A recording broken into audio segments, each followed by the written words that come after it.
You guys practiced that play all week. How eager were you for to be calling the game? I was just honestly looking for that one opportunity, and the opportunity presented itself, and I made the most of it. I'm thankful.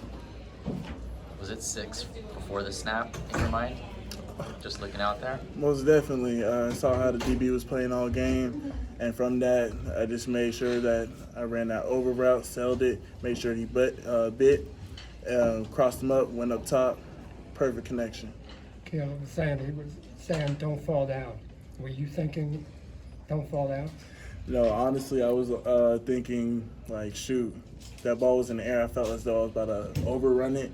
You know, Caleb can't throw that far, so got to make sure. Brenden, when you get an opportunity like that play call with so many receivers being so talented, just what's that like knowing that you have to make the most of it because maybe the next time it's called, if you don't make the play, it might be someone else?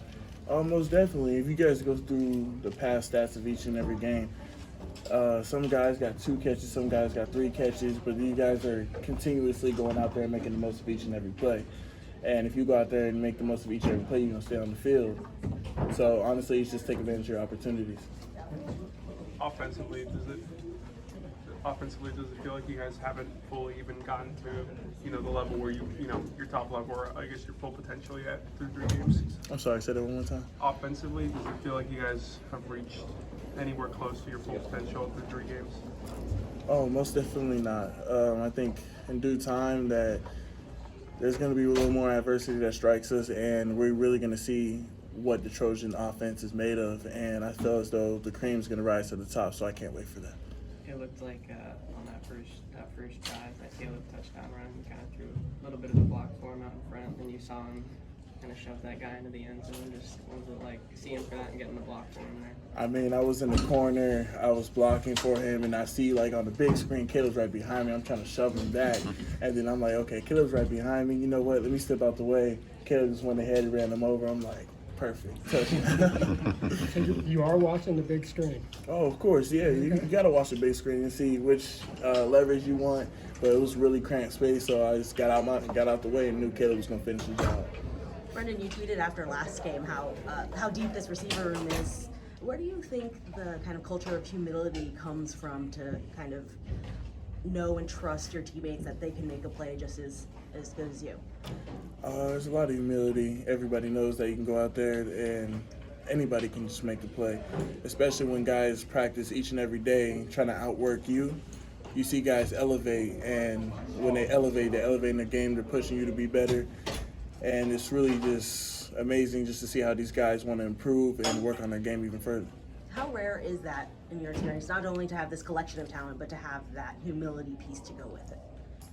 It's completely rare. Shoot. Being too selfish breaks teams, and you see this group of guys knowing that everybody and anybody wants to be that big playmaker, but everybody's going to support each other, and that's what it is. That's what makes the Trojans like a really good team out there, sir. How would you describe what Zachariah does out there on special teams, but also just from a wide receiver standpoint? That boy's special. That boy is really special. Just blocking for him, I know that, shoot, if I can get that one block off on that punt return, I was like, okay, I got a guy right here, do a rib by. If I make this block, he's going to go for 80, and sure enough, he did. You were pretty vocal in the offseason that you were the fastest player on the team. Do you think the touchdown proved that? Oh, yeah, I'm definitely the fastest player on the team, y'all. Come on. Hey, like, check the stats or whatever. Are you surprised that people still kick to Zachariah? Yeah, they don't learn lessons, but hey, they're going to keep that wound open, keep going. Sure, why not? Let's do one more. Do you think your first half performance on offense send a message to the rest of college football about how dangerous you guys can be? I feel as though we can grow even more, so I feel like that's a standard that we got to keep upholding, but overall, I feel like we can take it to another step. Thank you, Brenden.